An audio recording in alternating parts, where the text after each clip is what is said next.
মতো পড়ে আছে পৌষ। এ যেন একুলকুল সবকুল হারিয়ে বানের জলে ভেসে আসে এক আগাছা। অনুভূতি কেমন তা জানে না পৌষ। এই বাড়িটা তার কাছে কেমন জানি লাগছে। মানুষগুলো অদ্ভুত। তায়েফাও এখন নেই। নিজের ভাইয়ের গুণগান গেয়ে বড় ভাইয়ের ফ্ল্যাটে গিয়েছেন। তৌসিফ সেই যে বেরিয়েছে, আসার খবর নেই। ফিটফাট সদরঘাট হয়ে বেরুলো লোকটা। ভাবখানা এমন রাজ্য জয় করতে গিয়েছে। ও না থাকায় পৌষের লাভই হলো বটে। তৌসিফকে ভালো লাগে না, ওর কথা বলতেও রুচির অভাব অনুভব হয়। আশেপাশে থাকলে ঘৃণায় গা রিরি করে। সেই লোকের বুকে থেকে তারই ওই জঘন্য নোংরা হাতে কিভাবে পৌষ খেলো তাই মাথায় ঢুকে না।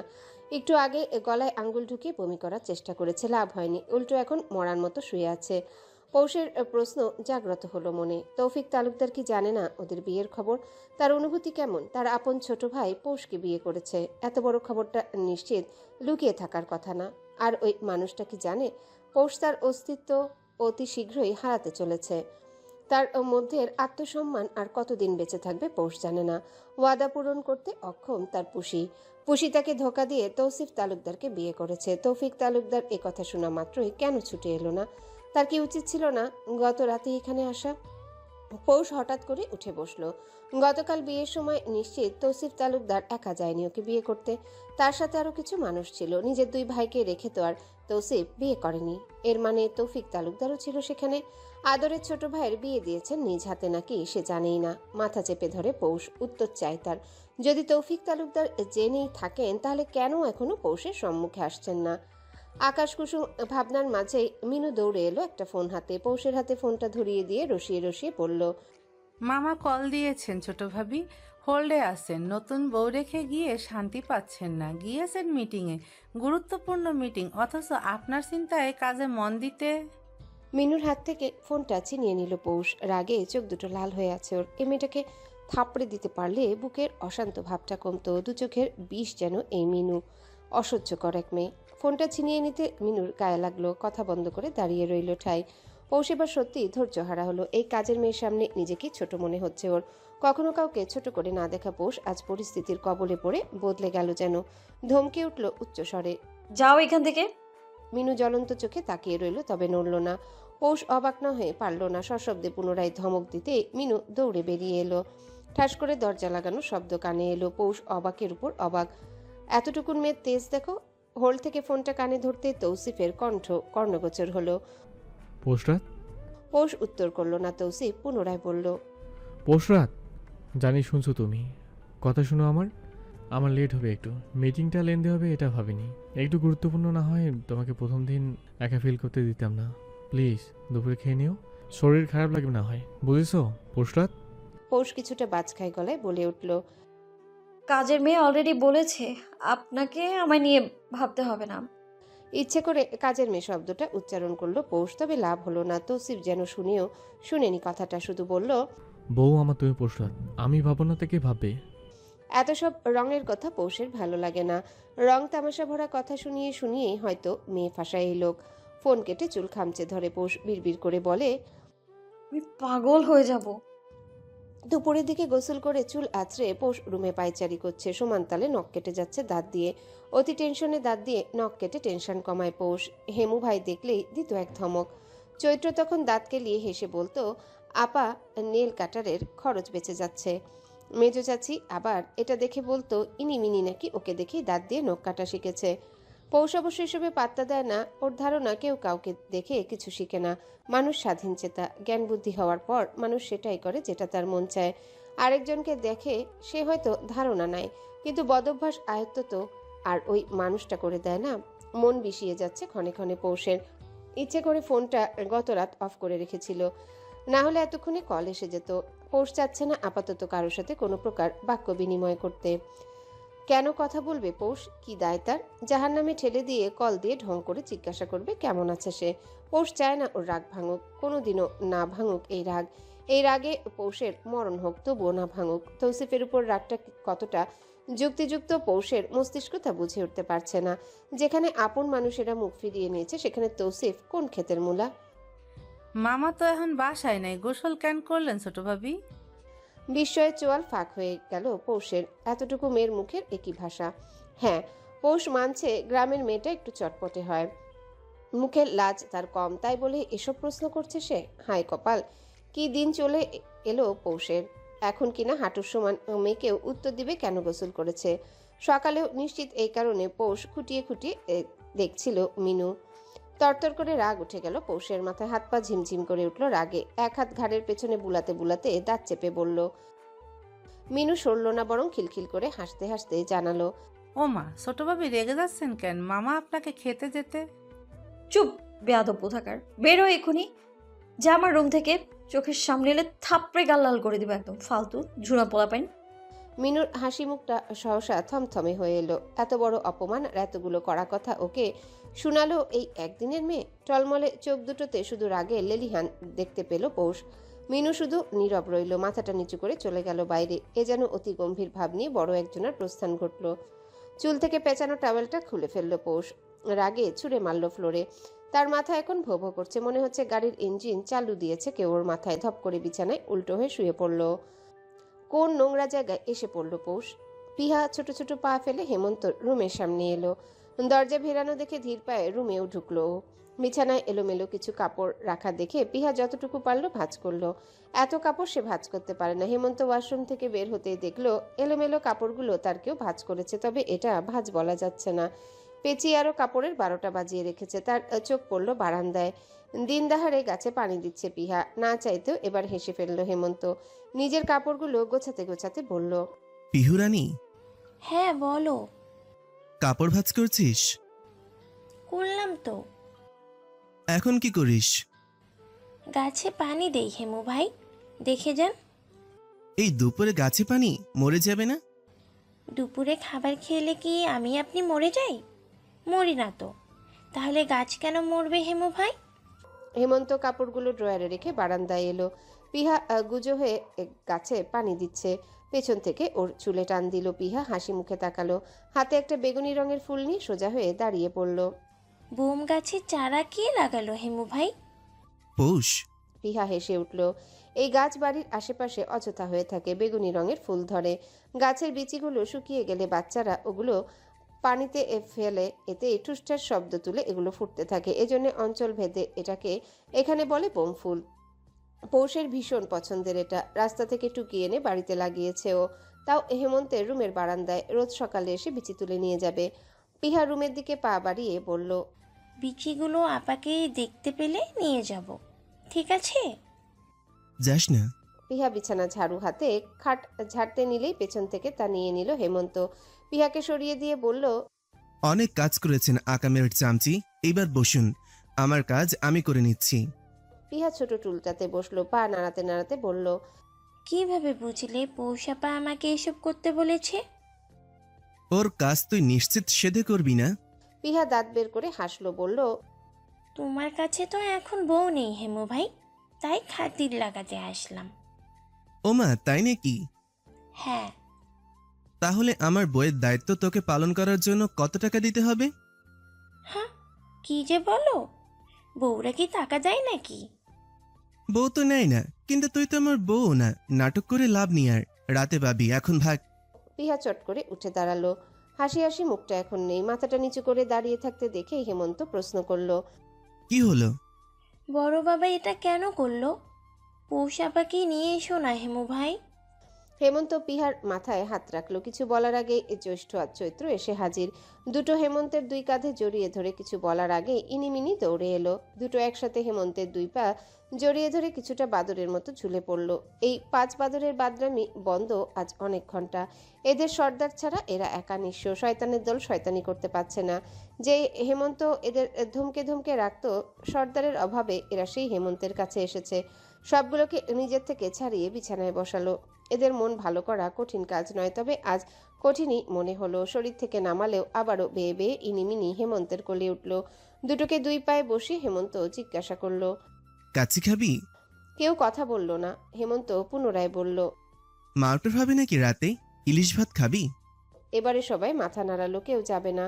অথচ এমনি সময় এরা সারা মাস ভর হেমন্তকে পটায় ঘুরতে নিতে। তপ্ত শ্বাস ফেললো হেমন্ত। ইনিমিনি একসাথে বলে উঠল। হেমু ভাই, আপাক নাই কেন? দুটোর এখনো তোতলানো ভাবি কাটলো না এদের। হেমন্ত কি উত্তর দিবে? কেন নেই পৌষ? হনহনিয়ে দ্রুততার সাথে কদম ফেলে তালুকদার ভিলাতে ঢুকলো তৌসিফ। গাড়ি থেকে নেমে যত দ্রুত সম্ভব হাঁটা ধরল। সিঁড়ি বেয়ে উঠতে যেন ঘাম ছুটে গেল। কলিং বেল বাজতে একজন কাজের লোক দরজা খুলে দিল।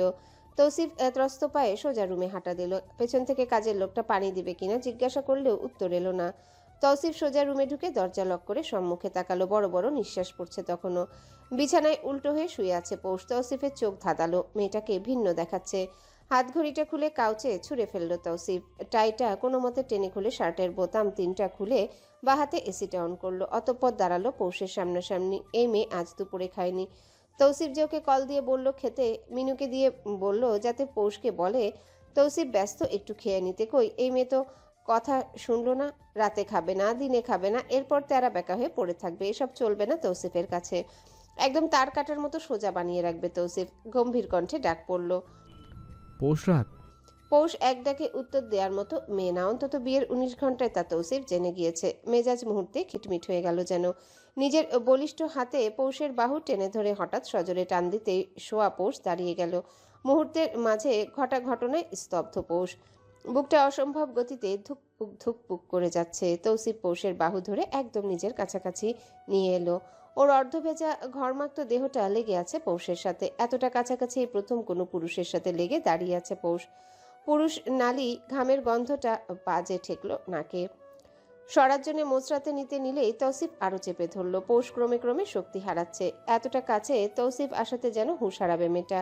তবুও নিজের তেজস্ক্রিয় রূপ বজায় রাখতে রাগী গলায় বলল, ছাড়ুন আমায়, অশুভ লোক, নোংরা পুরুষ, কেন ধরেছেন আমায়? ছাড়ুন, আপনার নোংরা হাতে টাচ করবেন আমায় একদম। 2 হাত মেলে এবার একদম পৌষকে নিজের সাথে জড়িয়ে ধরল তৌসিফ। অতি সত্বর দুটি দেহ যেন একের ভাঁজে এক সজ্জিত হলো। লম্বা চওড়া বলিষ্ঠ দেহের মাঝে লুকিয়ে গেল পৌষরাত। এইবার পৌষ নড়তে পারল না। নড়ার সুযোগটুকু মিলল না। শুধু মুখে মৃদু গোঙানি শোনা গেল, যা মিলিয়ে গেল এই উষ্ণ আলিঙ্গনে। মিনিট 2 যেতে তৌসিফের বাঁধন ঢিল ছাড়ল, তবে পুরোপুরি ছাড়ল না সে। পৌষের কানের কাছে ঠোঁট নিয়ে ফিসফিস করে বলল, অসভ্য হয়, নোংরা হয়, তোমারই তো পৌষরাত। মানিয়ে নেওয়া না হয়। আমি নিজেকে তোমার অভ্যাসে পরিণত করে নেব। এক বিটল অভ্যাস। আপনি কোনোদিন আমার অভ্যেস হবেন না, আপনি হবেন বদ অভ্যাস। তৌসিফ মৃদু হাসলো, গা জ্বলল তাতে পৌষের। এবার একদম পৌষের কানে ঠোঁট ছুঁই ছুঁই করে বলল, বদ অভ্যাস ত্যাগ করা যায় না পৌষরাত? আমি রাজি তোমার বদ অভ্যাস হতে। কথাটা বলেই ওকে ছেড়ে দাঁড়ায় তৌসিফ। পৌষ প্রায় পড়ে যাওয়ার মতো বিছানায় বসে পড়ল। তৌসিফ শার্ট পুরোটা খুলতে খুলতে বলল, জড়িয়ে ধরতে এই অবস্থা তোমার? সকালে যে সাহস দেখালে, আমি তো ভাবলাম রাতে দুজনে। দরজায় নখ পড়তেই তৌসিফ গম্ভীর কণ্ঠে বলল, কি চাই? ভাইজান, বড় আপা ডেকেছিল আপনাকে। বড় ভাইজানের বাসায় আছে এখন। শুনেছি। কাজের লোকটা চলে যেতেই তৌসিফ এবার ফ্রেশ হতে চলে গেল। পৌষ বুকে হাত দিয়ে বসে রইল। এতটুকু কাছে আসাতেই তো ওর সহ্য হচ্ছে না। সেখানে কিভাবে থাকবে পৌষ তৌসিফের সাথে? 20 মিনিটের মাথায় তৌসিফ বেরিয়ে এলো। এবার ভদ্রমতো একটা টি শার্ট পরে এসেছে। হাফ ছাড়লো পৌষ। তৌসিফ ভেজা চুল মুছতে মুছতে বলল, এত করে বলার পরও খাওনি কেন? তৌসিফ দম ছাড়লো। অতঃপর পৌষের সামনে দাঁড়িয়ে এর থুতনিতে আঙ্গুল ছুঁয়ে তা উঁচু করে বলল, এই তৌসিফ তালুকদার বারবার সুযোগ দিয়েছে তোমাকে পৌষরাত। এক কথা একবার জিজ্ঞাসা করতে উত্তর দিবে, বারবার জিজ্ঞাসা করতে হবে কেন? এরপর থেকে যেন মনে থাকে। আমাকে রাগিও না, আমি রাগ দেখাতে চাই না তোমাকে পৌষরাত। প্রচুর জঘন্য আমার রাগ, তুমি সহ্য করতে পারবে না, একদমই না। পৌষের মনে পড়ল মিনুর কথা। মাথাটা নামিয়ে বলল, ক্ষুধা লাগেনি? মিথ্যা বলো না পৌষরাত, চলো খাবে। বলে পৌষের হাত ধরে উঠল। টেবিলে নিজে চেয়ার টেনে বসিয়ে দিয়ে ভাতটা পর্যন্ত বেড়ে দিতে দিতে বলল, সবটুকু শেষ করবে। পৌষের প্লেট পুরোটা সাজিয়ে দিয়ে তৌসিফ নিজের খাবার নিল। খেতে খেতে ফোনে কারোর সাথে কথা বলছে। পৌষ আর মাথা তুলে লোকটা খেতে বসে কথা বলছে। এক হাতে এখনো ভাত মাখা, না খেতে পারছে না উঠতে। কোনো মতে শুধু মুরগি দিয়ে খেয়েই উঠে গেল পৌষ। তৌসিফ যে চোখ ঘুরালো ওকে, তা দেখেও না দেখার মতো ভান করে সেখান থেকে কেটে পড়েছে ও। ফোনে কথা বলার দরুন পৌষকে কিছু বলার সুযোগটুকুও পেল না। এই মেয়ে যে সুযোগের সদ্ব্যবহার করবে তা তৌসিফ পূর্বে বুঝেনি। কথা শেষ করে নিজেও খেয়ে উঠে পড়ল। সামনের দিকে পা বাড়াবে এমন সময় হঠাৎ প্লেট গোছাতে গোছাতে কাজের লোকটা বলে উঠল, ভাইজান, মিনু দরজা আটকে বসে আছে। কেন? ছোট ভাবির রুমে গিয়েছিল, এরপর কি হলো জানি না। চেহারার আতঙ্ক নিয়ে কথাটা বলল মহিলা। তৌসিফ কপাল কুচকালো, জিজ্ঞাসা করলো, ডাকনি? ডেকেছিলাম, দরজা খোলে না। দুপুরে খায়নি? জি না।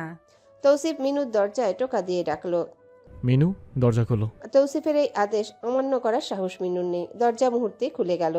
শ্যামলা মুখটা কেঁদে কেঁদে নীল হয়ে গিয়েছে যেন। তৌসিফকে দেখা মাত্রই লাই বেড়ে গেল ওর কয়েক গুণ। নাকের পানি চোখের পানি এক করে ফুপাতে লাগলো। তৌসিফ দরজাটা অল্প ভিড়িয়ে দিয়ে বলল, কি হয়েছে? আমাকে অপমান করেছে, খারাপ ব্যবহার করেছে, কাঠখোট্টার কথা শুনিয়েছে। আমি এখানে থাকবো না, আপাকে বলুন আমাকে নিয়ে যেতে। বলে আবারও অঝোর ধারায় কাঁদতে লাগলো মিনু। তৌসিফ ফোঁস করে দম ছেড়ে বলল, কেঁদো না মিনু, তোমার আপা চলে আসবে শীঘ্রই। আর পরশুরাত ভালো মেয়ে, তোমাকে আদর করবে। হয়তো এখন কিছুটা ডিস্টার্ব, তাই রেগে কথা বলেছে। আমাকে আপনার রুম থেকে তাড়িয়ে দিয়েছে। আচ্ছা, দুপুরে খাওনি তাই না? যাও খেয়ে নাও, ঠিক হয়ে যাবে সব। আর কথা বাড়ালো না তৌসিফ। যেই না রুম থেকে ভেরানো দরজা খুলে বের হবে অমনিই দেখলো পৌষ ওর দিকে তাকিয়ে আছে। মুহূর্তেই কিঞ্চিত ভরকালো তৌসিফ। পৌষ কখন থেকে এখানে দাঁড়ালো বুঝলো না, তবে এটা ঠিকই বুঝলো মিনুর রুম থেকে ওর বের হওয়া মোটেও সহজ বা সাধারণ চোখে পৌষ দেখেনি। তৌসিফ কিছু বলার চেষ্টা করবে তার আগে গটগট পায়ে রুমে চলল পৌষ। তৌসিফ ও রুমে ঢুকলো। পৌষের পিছনে গিয়ে দাঁড়ানো মাত্রই ঝাঁঝালো গলায় পৌষ বলে উঠল। দূর থেকে কথা বলুন। তৌসিফ চোখ বুজে শ্বাস নিল। অতি থমথমে গলায় বলল, দেখো পরশুরাত, আগে যা করেছো ভুলে যাও। অনেক কিছু বলেছো, আমি বারবার বলছি আমাকে রাগিও না। থাকবো না এখানে আমি। গলা নামিয়ে কথা বলো পরশুরাত। কেন গলা নামিয়ে কথা বলবো? আপনি জেনে শুনে কেন বিয়ে করলেন আমায়? একজনকে ভালোবাসি জেনেও কেন বিয়ে করলেন আপনি আমায়? কাজের মেয়ের ঘরে দরজায় গিয়ে ফিসফিসানি করবেন, আবার রুমে ঢুকে আমাকে বলবেন গলা উঁচু করে কথা না বলতে? জঘন্য পুরুষ। তৌসিফ বরাবরই নিজেকে ঠান্ডা রাখতে জানে। সে জানে তার রাগ কতটা জঘন্য। পৌষের বাহু চেপে ধরে ওকে একদম নিজের কাছে টেনে নিল। এক হাতে ঘাটটা আলতো করে চেপে ধরে বলল, ওই ছেলেকে ভুলে যাও। লজ্জা লাগে না এটা বলতে? লজ্জা তোমার হওয়া উচিত, নিজের স্বামীর সামনে দাঁড়িয়ে প্রেমিকের কথা বলছো। কি চান আপনি? তোমাকে। পৌষ তৌসিফের হাত থেকে নিজেকে ছাড়িয়ে নিল। গায়ে থাকা ওড়নাটা টেনে সরিয়ে দিয়ে বলল। নিন। তৌসিফ বুঝলো পৌষ কথা ডাবল মিনিং বের করেছে। কিছু বলার আগেই পৌষ বলল, যেখানে নিজের পরিবারই আমায় আমার মতামতের অপেক্ষা করলো না, সেখানে আপনার মতো পুরুষের থেকে আমার কোনো এক্সপেকটেশনই নেই। যা খুশি করুন। এনিথিং। করার মতো আছেই এটা, আর তো কিছুই নেই। এটার জন্যই তো বিয়ে করেছেন। কাছাকাছি আসা ছাড়া বিয়ের আর কোনো কারণ হয় না। আপনার জন্য অন্তত না। তুমি নিজে একদিন ধরা দেবে পরশুরাত। আপনার স্বপ্নের নোংরা লোক। তৌসিফ ধীর পায়ে এগিয়ে এলো। হাত পা খিচে শক্ত হয়ে দাঁড়িয়ে রইল পৌষ। দুই হাতের পাটি একটার সাথে আরেকটা পিষে ধরেছে ও। তৌসিফ এবার একদম কাছে দাঁড়ালো। হাত রাখলো পৌষের দুই গালে। অতি দক্ষ ভঙ্গিতে সে হাত বোলালো পৌষের সারা মুখময়। চোখ থেকে নিয়ে থুতনি পর্যন্ত বিস্তর হাতের ছোঁয়া দিল। পুরুষের খসখসে হাতের এহেনরূপ স্পর্শ যে হয় তা জানা ছিল না পৌষের। তৌসিফের এই দক্ষ হাতের আদুরে স্পর্শগুলো ক্রমে ক্রমে গ্রাস করে যাচ্ছে পৌষকে।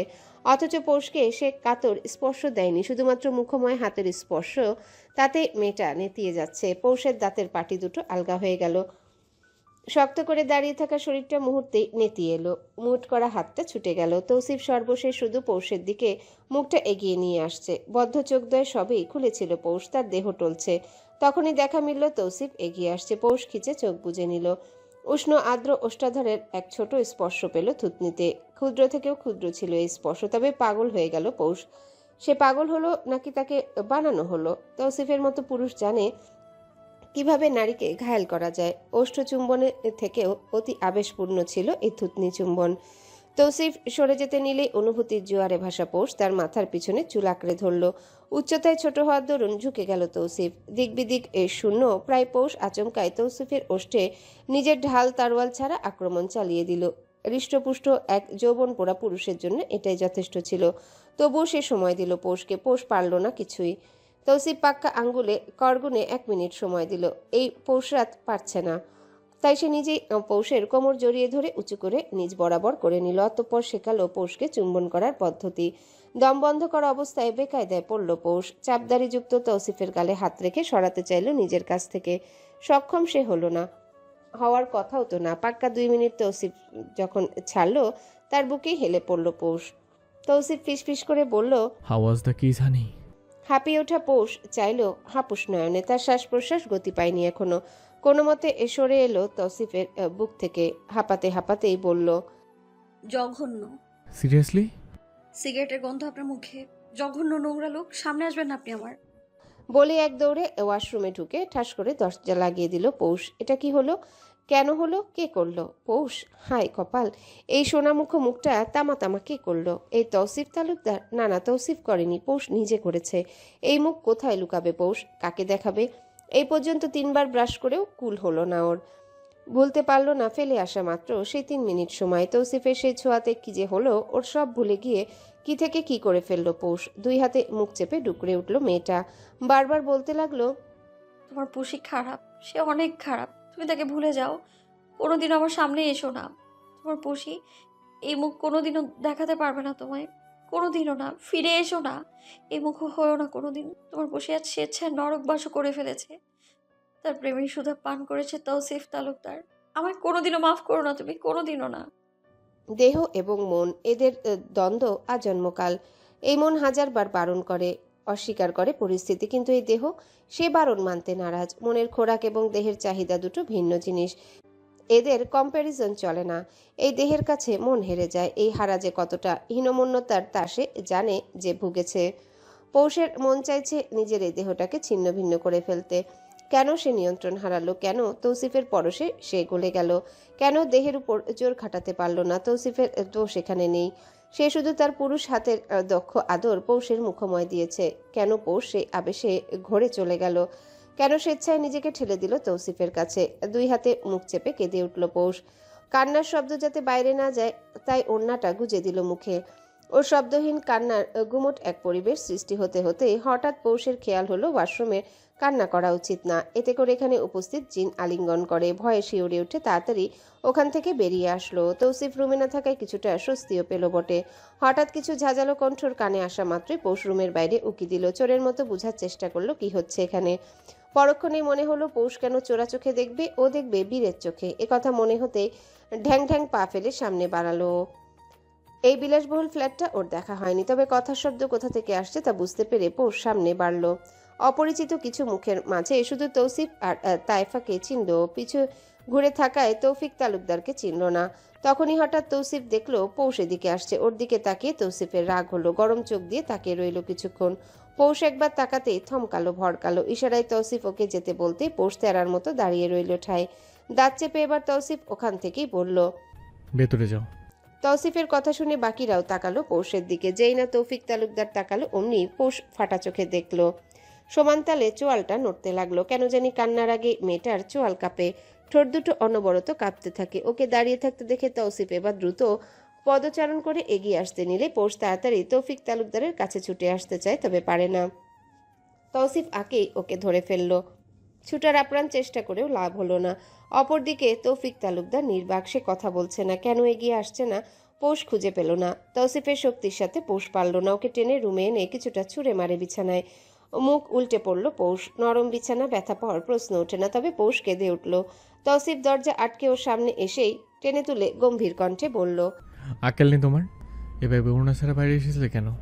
ভেতরে যেতে বললেই শুনলে না। কতগুলো পুরুষ ছিল ওখানে পোস্টরাত? গুরিনি। তৌসিফ অবাক হলো। গুণিনী মানে? পুরুষ গুণিনী? তৌসিফ কি এটা জিজ্ঞাসা করেছে? কিছু বলার আগে পৌষ ওড়না পেঁচিয়ে নিল। উঠে দাঁড়াতেই তৌসিফ ওর হাত টেনে ধরে বলল, কোথায়? বাইরে। কি দরকার? তৌফিক তালুকদারের সাথে কথা আছে আমার। ভ্রুজোড়া মুহূর্তেই কুঁচকে গেল তৌসিফের। বড় ভাইয়ের সাথে পৌষের কি কথাই বা থাকতে পারে? সন্দেহের বশে জিজ্ঞাসা করলো। কি কাজ বড় ভাইয়ের সাথে? আপনাকে বলতে বাধ্য নই আমি। ঝাঁঝালো গলায় বলে নিজে হাত ছাড়াতে চাইল। তৌসিফ ওকে টেনে ধরে বলল, 1000বার বাধ্য তুমি পোস্টরাত।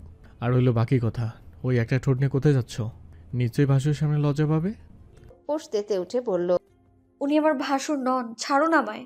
উনি তো আমাকে দেখলো, তাহলে কেন কথা বললো না? আমি কি কোনো দোষ করেছিলাম? কেন কথা বললো না?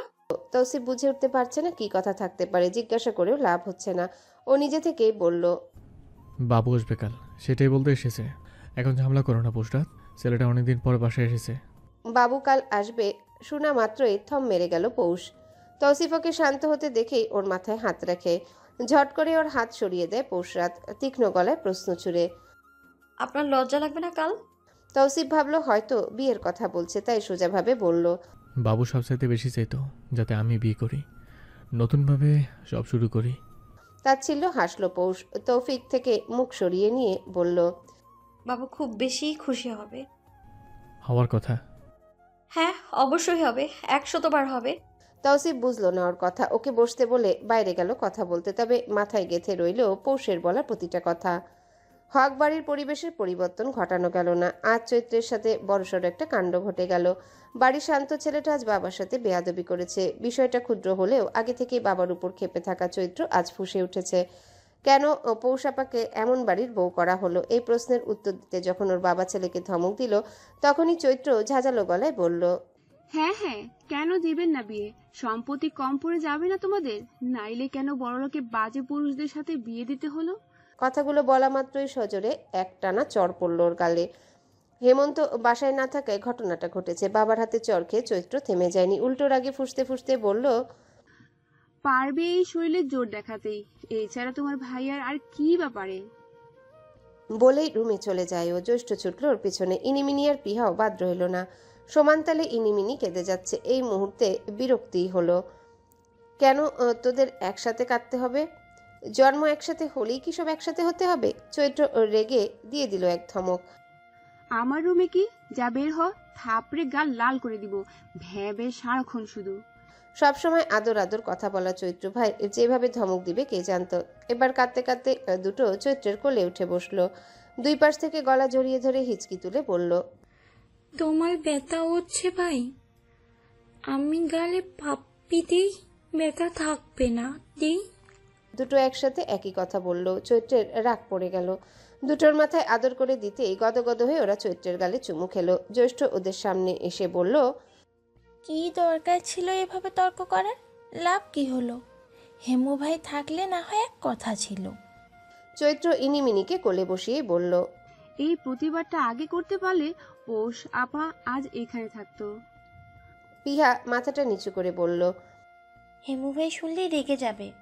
চৈত্র হতাশ হয়ে গেল। পৌষাপাকে ওরা অনেক ভালোবাসে। হেমন্ত বাসায় ফিরল রাতে।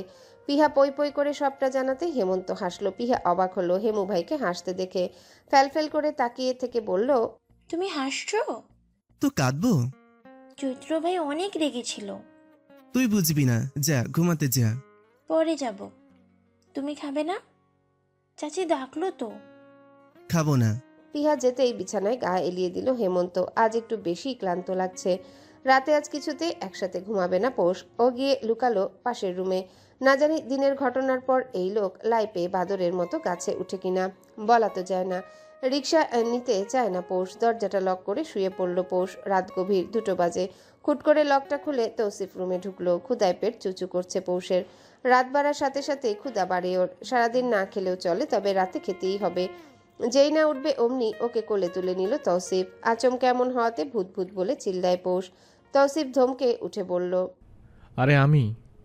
নামান আমায়, অসভ্য লোক। কে অসভ্য তা নাই বললাম। নামান বলছি। তৌসিফ নামালো, রুমে নিয়ে টেবিলে বসিয়ে বলল, খেয়ে ঘুমাও।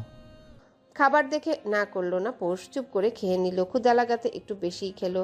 হাত ধুয়ে উঠে যেতে নিলেই তৌসিফ আটকে ধরল, নিজের দিকে ঘুরিয়ে বলল, পৌষরাত কথা ছিল, শুনবে? না। মুখের উপর এমন কথা আজ পর্যন্ত কেউ বলেনি তৌসিফকে। তৌসিফ পৌষের গালে হাত ছুঁয়ে কিছু বলতে নিলেই ওর হাত সরালো পৌষ। তৌসিফ পুনরায় সেই হাত ধরতে পৌষ ঝটকা মেরে সরিয়ে দিল। এবার তৌসিফ যেন খেপলো কিছুটা। পৌষের গাল দুটো অল্প চেপে ধরে এগিয়ে আসতে আচমকা পৌষ ওকে সজোরে ধাক্কা মেরে দৌড়ে চলে গেল পাশের রুমে। দরজা লক করে এবার ছিটকিনিটাও তুলে দিল। ওর চোখে এখনো ভাসছে আজকে তৌফিক তালুকদারের সেই নির্লিপ্ত চাহনি। সাত সকালে তালুকদার ভিলাতে হইচই পড়ল। বাড়ির ছেলে আজ অনেক দিন পর ফিরে এসেছে। প্রকৃতিতে ঘেরা সম্পূর্ণ চারিপাশ। এর মাঝখানে সুন্দর 3 তলা বিশিষ্ট বড় এই তালুকদার বাড়ি। বাড়িটার একদম মুখ বরাবর সামনে বাধাই করা পুকুর। পুকুরটার কিনারায় গাঁট বেঁধে দাঁড়িয়ে আছে সুবিশাল কৃষ্ণচূড়া গাছটা। পুরো এলাকাতে এমন বাড়ির দেখা মিলবে না। মেন সড়কের পাশে এহেন বিলাসবহুল বাড়ি শুধু তালুকদারের। এদের বাপ দাদারাই নাকি কোনো এককালে এই এলাকায় জমিদারি করত। মুক্তিযোদ্ধার খেতাবও আছে তাদের বাবাদের। তালুকদার বংশটা বেশ বড়। বর্তমানে ছড়িয়ে ছিটিয়ে থাকলেও নিজেদের বাড়িঘর ঠিকই আছে এলাকাতে। মাঝে মধ্যে এসে ঘুরে যান, পুরো এলাকাটা হেঁটে বেড়ান। তবে তৌসিফ তালুকদারের বাবা এখানেই ছিলেন, যদিও তাদের বিদেশ সহ ঢাকার স্বনামধন্য এলাকাতেও বাড়ি আছে। তবে ওই যে বাবা চাচাদের কবর এখানে, মায়ের কবর এখানে, চাইলেও ছেড়ে দূরে যেতে পারেনি ওরা। এলাকায় এই সাইডে সহ আশেপাশে জায়গা জমি কিনে ক্ষমতা তাদের এখন শিখরে। কালো ও বড় গাড়িটা মেন সড়কে সায় সায় চললেও বাড়ির সড়কে আসতেই গতি কমালো। পুকুরের পাশের রোডটা দিয়ে ঢুকতেই দারোয়ান বড় গেটটা খুলল। গাড়ি ঢোকা বের হওয়ার জন্যই এই গেটটা খোলা হয়, অন্যথায় ওরা পকেট গেট ব্যবহার করে। এছাড়াও দেখা যায় রোজার ঈদে শাড়ি লুঙ্গি বিলানোর সময় অথবা কোরবানির ঈদে গোস্ত বিলানোর সময় বড় গেটটা খোলা হয়। কালো গাড়িটা বাড়ির নিচে ঢুকতেই ডোর খুলে বেরিয়ে এলো আদিত্য তালুকদার। তৌফিক তালুকদার ছেলেকে দেখে প্রশস্ত হাসলেন। আদিত্য বাবাকে দেখেই জড়িয়ে ধরল। পাশেই দাঁড়িয়ে আছে তৌসিফ। সবে ঘুম থেকে উঠে আসায় পরনে এখনো পাতলা একটা টি শার্ট আর ছাই রঙা ট্রাউজার। বাবাকে ছেড়ে চাচাকে জড়িয়ে ধরেও। তৌফিক ওর পিঠ চাপড়ে বলল, হ্যালো বন্ধুরা, পরবর্তী পার্ট খুব তাড়াতাড়ি আসবে, তো সবাই অপেক্ষায় থাকো। আর চ্যানেলটি যারা এখনো সাবস্ক্রাইব করোনি তারা পরবর্তী পার্ট দেখার জন্য চ্যানেলটি সাবস্ক্রাইব করে রেখো। ধন্যবাদ সবাইকে, আমাদের সাথেই থেকো।